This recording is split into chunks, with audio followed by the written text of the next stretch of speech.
They did have the Settle the Wreckage the whole time. Darn it, folks. Sometimes you gotta hate being right.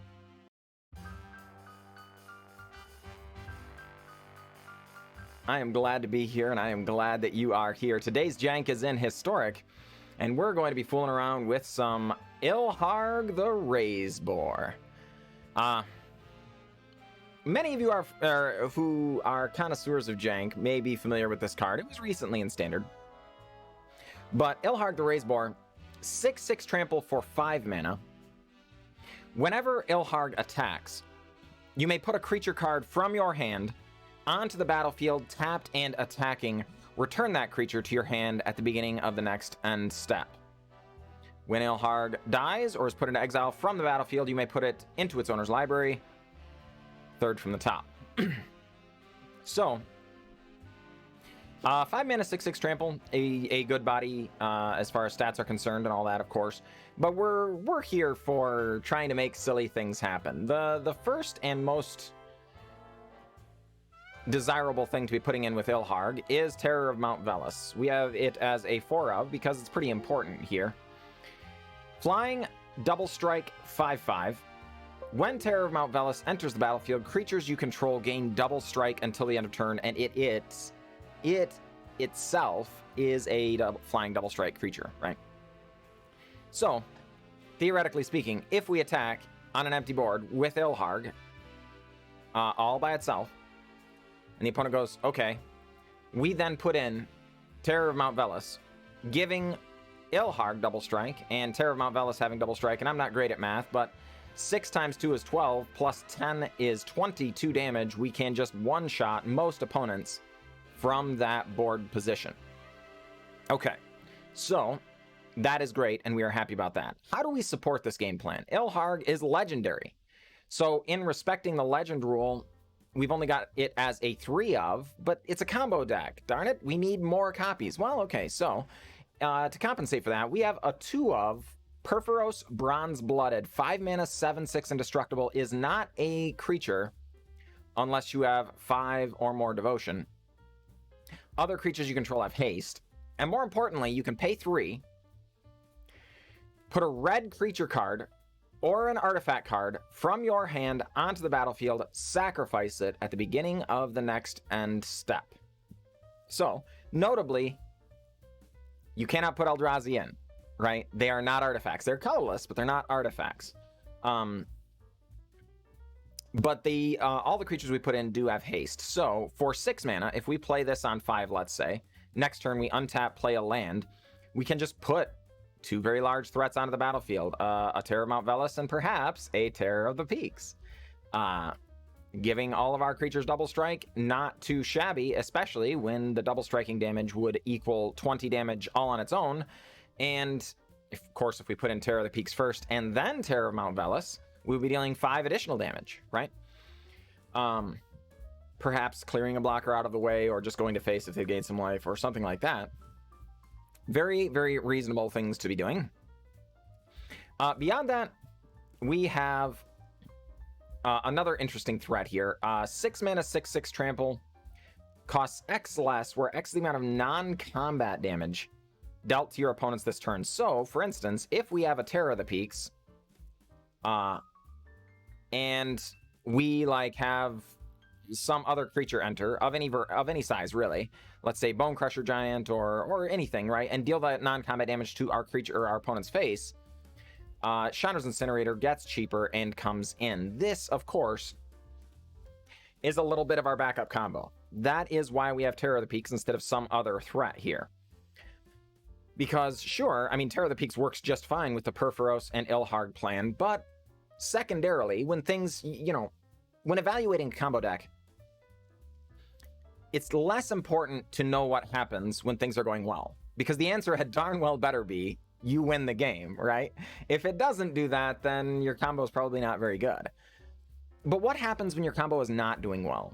I myself have built a number of pretty bad combo decks because they do great when they're winning, but then when they're not winning, there's something bad that's going wrong.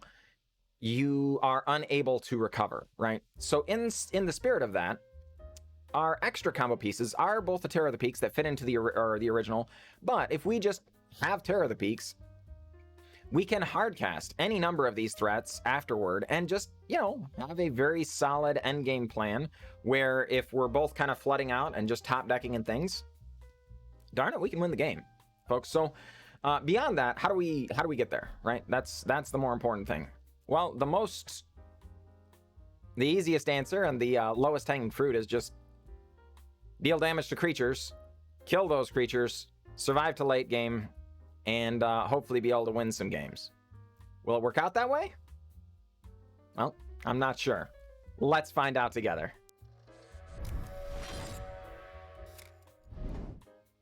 All right, ladies and gentlemen, here we are up against Seahawks Rob. We are on the play, and we will keep this hand.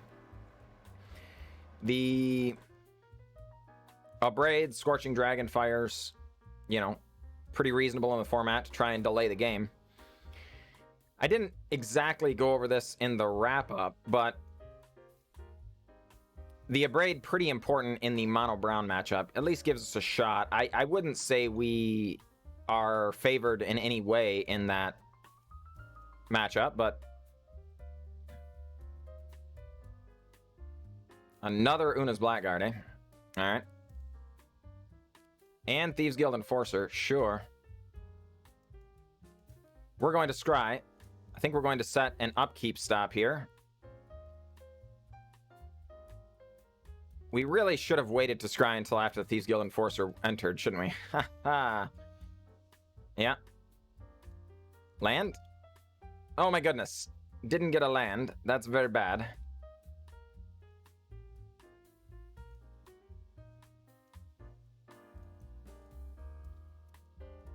All right.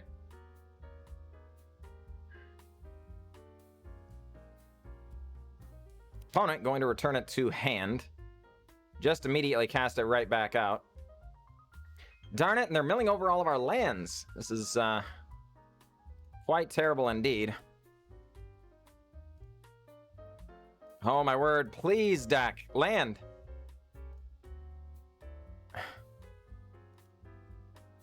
All right. I mean, that is a reasonable alternative, but darn it, we needed some lands here, lest things end up going poorly for us. We are draining our opponent's cards out of hand. Oh boy, the Slither Blades, 3. Oh my goodness, land, please. We didn't get there. You know what? No, darn it. We meant to draw a card there.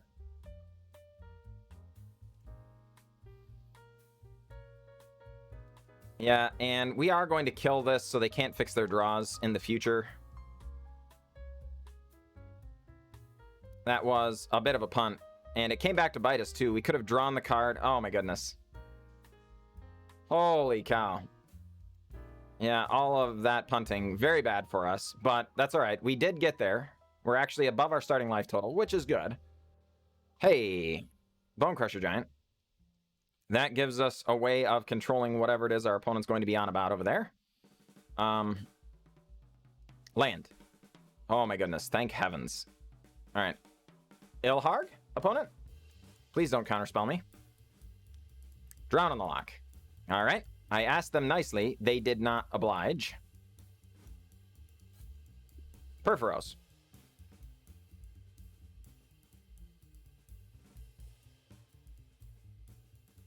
Essence Capture. All right. Opponent getting all their counter magic out of the way. Thank heavens. Terror of the Peaks next. All right.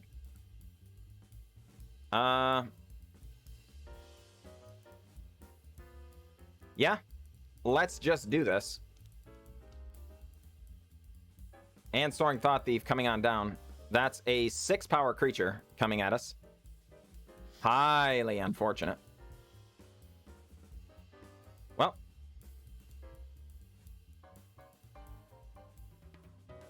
Yep. These are really good things, folks, and it's looking up for the home team, so to speak.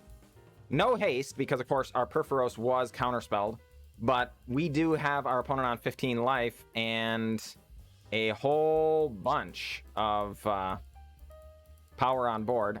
Opponent comes up with a Slither Blade. Well, we will not be allowing that fella to block. We are trying to end this game as quickly as possible. Down to 1. And we will pass. That does make all future Bonecrusher Giants lethal. We also have several of the 1 damage MDFC, whatever that's called. Spikefield Hazard, I believe. Things like that. Our opponent likely doesn't have too much life gain, and in fact, they don't draw a way of handling the board anyway. And that is GG. GG indeed. The hand really worked out. It was looking really bad. When we kind of punted there, I clicked the wrong button. Instead of scrying, instead of drawing a card with our Mazemind Tome, we instead accidentally scryed, which of course is not great in the matchup. We were trying to just draw the card so that we could find a land. In fact, there was a land on top, and we would have then been able to follow up with an Abrade anyway. Please forgive me. But didn't happen. But fortunately, we were also not punished for it. So, GG opponent, GG. All right, ladies and gentlemen, here we are up against I'm Score 71, and I do believe we're going to keep this.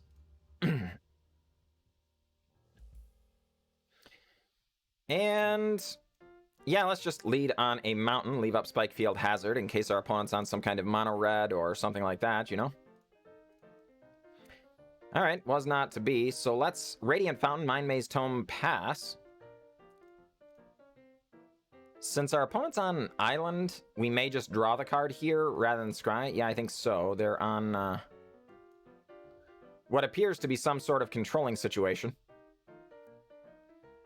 And that typically means drawing the actual cards is going to be far more important than just scrying one.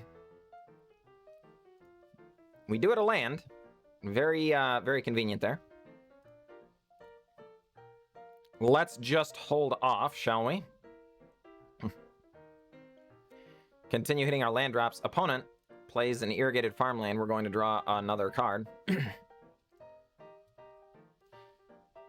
Our turn.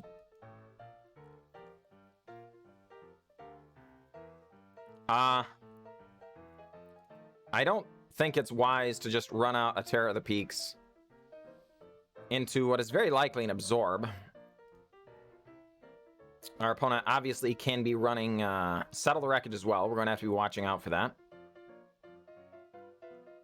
All right. Purphoros, Bronze Blooded, opponent. This one, much more okay if our opponent counters it. But also kind of, yeah, all right. Helps us, you know, we fight through the counter magic in hand, but it also is one of those things where if they let it resolve, then we have uncounterable ways of getting creatures into play. All right. Champion of Wits. Well, before they get to loot, we're going to try and exile this thing. Make them have some kind of counter magic. Would not like to see Champion of Wits coming back to bite us here. Oh, wow. They have a Jawari Disruption. Unfortunate. But, okay. Fair enough. Fair enough. Champion of Wits doing some looting. Loots away a Cleansing Nova. And another Champion of Wits plays a tapped land and passes. Alright, well. Considering that is the case, we're going to Terror of the Peaks and exile Champion of Wits. Because we don't want to see it coming back as a 4/4. And drawing our opponent 4, discarding 2 sort of thing. That would be quite annoying.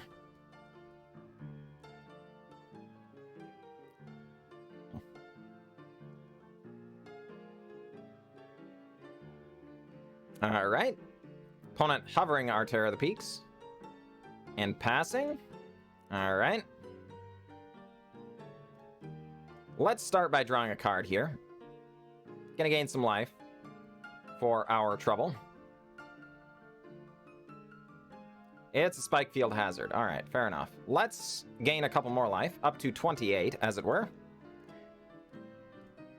And I think we're just going to stomp. See what our opponent has to say. It's a Dovin's Veto.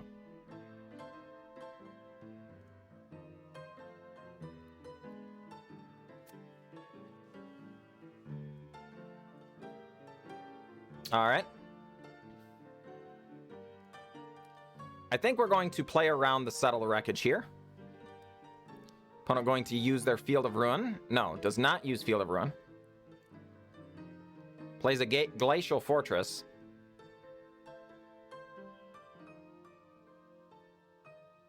Would really like to draw some more fatties here. Unfortunately, they now have mana for 3 mana counters and Settle the Wreckage, which is very unfortunate. Alright. Cleansing Nova. Oh boy. This does not have haste. But without 3 mana counter magic up, has a pretty good chance of resolving. Sure. This is a 2-turn clock all on its own. Yes. Alright. Confounding Conundrum. Coming on down being annoying. Hallowed Fountain entering tapped. Sure.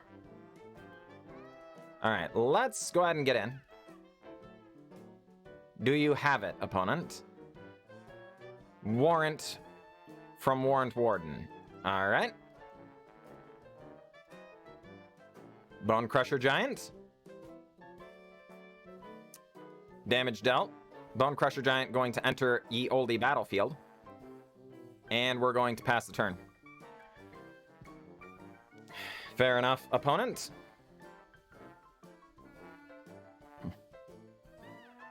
Terramount Velus. Going to be annoying for our opponent. Wow, Elspeth Conquers Death. Coming on down, sure.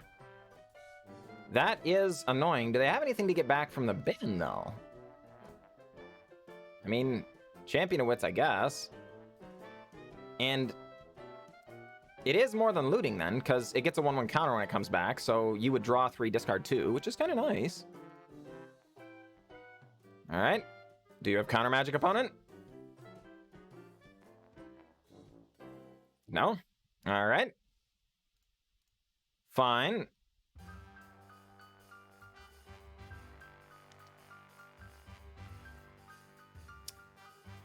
I'm score 71, making all of our non-creature spells cost a wee bit more here.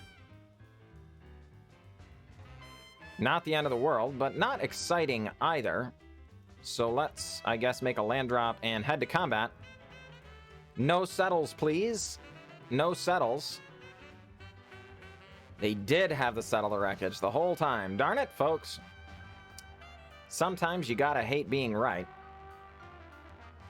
Feels bad, man. Sure. Opponent going to bounce a land back to hand.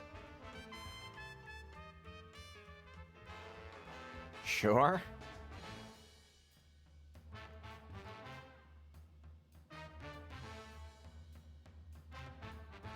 This does not break our heart, folks. I mean, it just... we don't really need 150 lands in hand.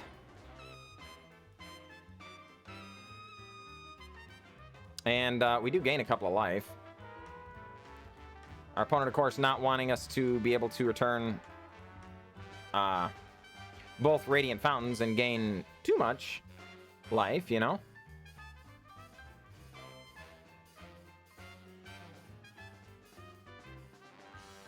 Alright, we're going to do this.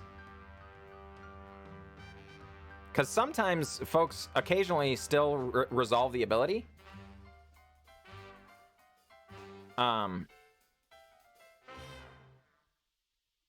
Poorly. But this is pretty tempting. Yeah. For our opponent to bring it back. Sure.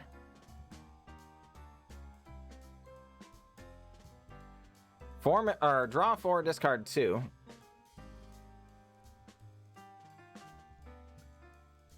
Opponent on 5 cards. We're on 5 cards. Of course, the problem is most of our cards are meaningless against what our opponent is up to over there.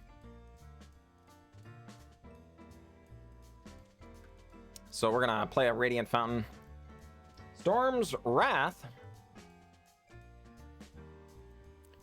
And pass the turn. We do need to start drawing our important threats, folks. We have a bunch. But we're going to need them. All right, Confounding Conundrum, going to draw our opponent a card. It's another land coming down. Oh boy, Teferi, Hero of Dominaria. That card is going to be problematic. And folks, I don't think this matchup is going to be favorable for us in the abstract anyhow. But them resolving Teferi, Hero of Dominaria is very, very problematic indeed. All right, no counter magic, opponent, please. He says very unoptimistically. All right. Sinister Sabotage going to say no, and our opponent's going to scry. Card stays top. We make another land drop and pass. Folks, we have 10 lands. This is not ideal.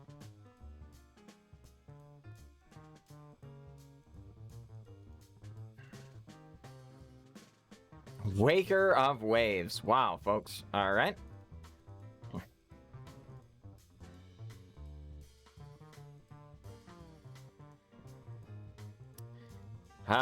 Folks. Unfortunate. We drew a lot of cards with our Mazemind Tome here, but it was not enough. No question about it. We are flooding out way hard here. And, that's not good news.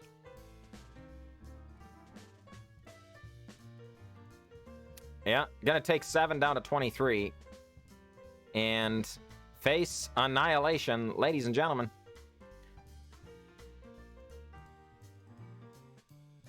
Hey, Ilharg the Raze-Boar. Not too terrible. Does it resolve opponent? If the answer is no, I think we're just going to scoop it up. Okay. Yeah, because I don't want to have to sit here forever. So we will just scoop it up. GG, opponent. GG. All right, folks. This is pretty questionable. It's a 2-lander on the draw, but we actually have quite a few land drops in the deck. So I think we're going to keep it.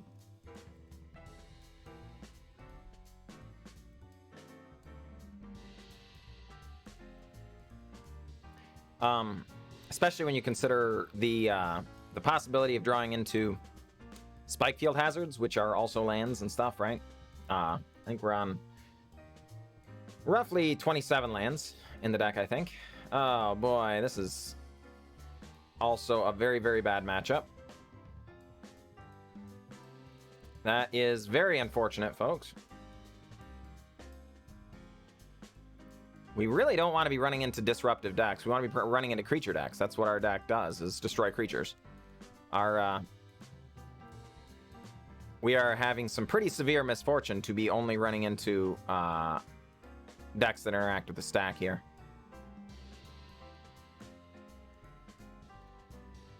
All right, Search for Skanta, doing some searching. Indeed. Mills over a Mystical Dispute. Sure. Well, opponent has lots of counter magic over there. That's a little odd for Grixis. Normally they like to be tap out control, so things like lots of kill spells, stuff like that. Nicobolas to get additional card advantage, things like that, you know, kind of get you in a stranglehold and just wait it out sort of thing. And our opponent doing something a little different than that here. All right, we're going to try an Ilharg Raze-Boar. Opponent does not kill it on their turn, and they let the Watery Grave enter tapped. So if they had a black kill spell, seems like they probably would have wanted it to enter. Okay, E to Extinction happening. We will take the action. We would like to draw that card again. I think it's typically pretty reasonable against what our opponent is attempting to accomplish. Oh boy. Purphoros, that's a good one. That is a good one. Giving our creatures haste. Very powerful indeed. Alright. Yep, goes up. We're going to get rid of an Abrade. We don't care too much about that card. And just play a Terror of the Peaks and kill ourselves a Nikobolas. Pass the turn. Next turn, it's Ilharg the Raze-Boar, but with haste, ladies and gentlemen. So our opponent's going to have to answer the Terror of the Peaks, or things get real nasty in a hurry. I suppose they could also have some counter magic. That wouldn't hurt. It's another Nikobolas. Going to tick down and kill that fella. That's unfortunate. All right, so Ilharg. And we're going to attack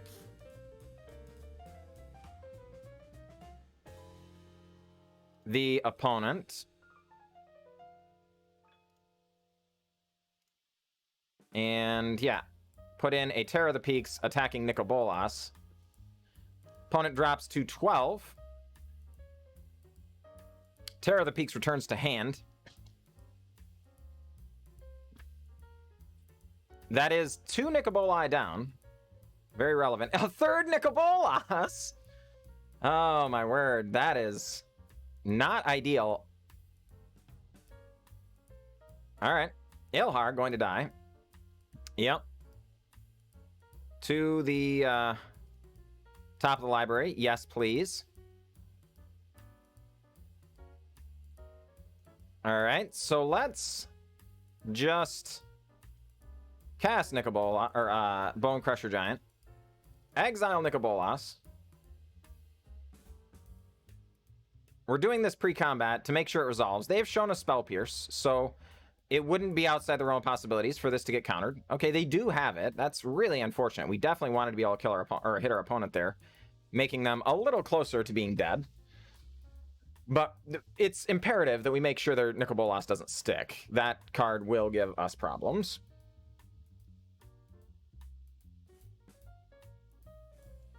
All right. Does this work?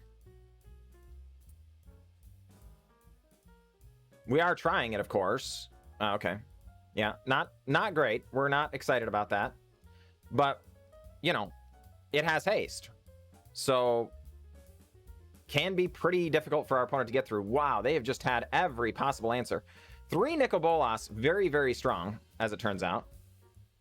But, you know, you gotta do what you gotta do. Ilharg, the Raze-Boar. Opponent. Counter magic. No, Azcanta being activated. Looking for a counter spell, probably. It's the last Nikobolas in the deck, folks. They were all in the top half. No big fatty to finish the game, unfortunately. But, you know, it is what it is. Nikobolas going to come down and kill our Ilharg, unfortunately. Holy cow, that is really unfortunate, ladies and gents. Jeez Louise, they would be dead and a half if it weren't for all these Nikobolas. Kinda stings. And now we draw land? Darn it, folks. Oof. That hurts so bad. Believe it or not, we're just going to get rid of a mountain here. We don't need...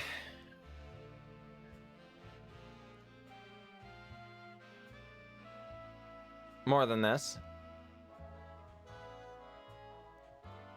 All right, our turn. Oh, come on, deck.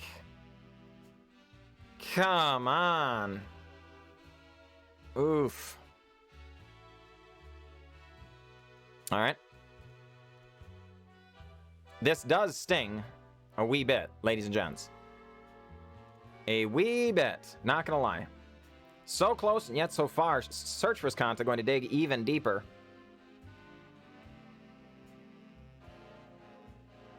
Cast down. That will not help them against Ilharg. Ilharg is coming next turn, and we are going to activate Purphoros. So it will be uncounterable, unless our opponent can, of course, counter a triggered ability, or an activated ability, which is possible. And of course, we're hanging on to these in case our opponent has, like the 4-mana Nicol Bolas or something like that, right? It wouldn't be outside the realm of possibilities for our opponent to slam one of those and then be able to save their own life, right?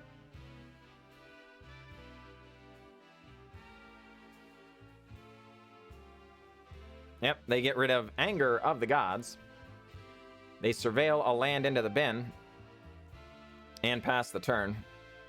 All right, our turn. We draw Ilharg the Raze-Boar. We will be activating it. Of course, many of you may ask, well, doesn't that mean you'll have to sacrifice Ilharg at the end step? Well, yeah, that's true. But we're kind of expecting our opponent to kill it anyway. If they don't kill it, we're just going to win. If they do kill it, well, then it's going to die before we have to sacrifice it, right? Cast down almost there, but that is... Ilharg is in fact a legendary creature, and cast down says destroy target non-legendary creature. So cast down will not do it. They will need a different removal spell in their hand to be able to finish this. If it were just so simple as kill your creature, it seems like they would have done it. Though they may be thinking, well, what if we just let them attack here and they, you know, we put in another fatty. Of course, they've seen our hand, so that seems unrealistic. Maybe they were thinking, if we let them attack, maybe they'll attack Nicol Bolas, right? That would be folly, considering our opponent's on 4. This is a lethal attack with trample. So even if they chump, they've got to have it with some kind of flash creature. They need to have something with 3 toughness to keep themselves alive. So attacking Nicol Bolas here is ridiculous. Definitely going at Destruction's face. Opponent thinking things through, trying to perhaps find an out. It could be they're roping us, folks. I don't expect that to be true. I think it's possible they have, or they were worried about the ability. Oh boy, we did get there. Maybe they were. I don't know. I was thinking they might have had a kill spell or something, but we're worried about, oh, can we kill it before the triggered ability and all that kind of stuff? I don't know. But whether our opponent was roping us or not is irrelevant. We did win, and it was a good game, Destruction. Things were looking pretty terrible for a bit, but we were able to get there. So thank heavens, and good game. All right, ladies and gentlemen, we are back doing the wrap-up here. I think, honestly, the deck performed better than I expected. It was on Uncut, Unfiltered Jank because this is kind of, I like to have some really silly, fun things happen here on Friday, which often does lead to things maybe not being as good as I would have hoped and stuff. But honestly, they performed really well. The deck did, and I really don't have many complaints. It's possible we need a little more card advantage, so maybe the full 4 Mazemind Tome are where we want to be. I don't know what we cut for that. Maybe we go down 1 Storm's Wrath, 1... something else? I don't know. To get a little more card advantage, because in our games we're of the slower, grindier variety, to be sure, so that could be influencing my judgment some. But I think it was pretty good. So I think that it is what it is. I'm really not sure what else we might do. The other possibility is we could go with something like Drakuseth. Drakuseth is very good in this strategy as long as we have Purphoros, because it gives the creature haste, and then the Purphoros sweeps their board. But we don't get the attack trigger with Ilharg, so I really don't know. But on the whole, I think it performed really well. Before some of you ask, I could see a situation where you folks are like, you scooped too early in the blue-white game. I can accept that. That is possible. To be flatly honest, it was dragging on really long, and I wanted to make sure to get enough wins and losses in here so that there was entertainment for you good folks. I want these videos to be entertaining. Darn it, that's why I'm making them. I do feel like it's true. We had roughly a whatever 2 or 3% chance of winning. I forfeited those points by conceding early. That's just true. But I feel like for the sake of entertainment, scooping a little early there when the percentage chance got that low, I think is acceptable. Let me know down below if you're upset about me scooping that early, but come on. I think this is time for being reasonable. Our opponent had all the answers. They had an onboard Teferi.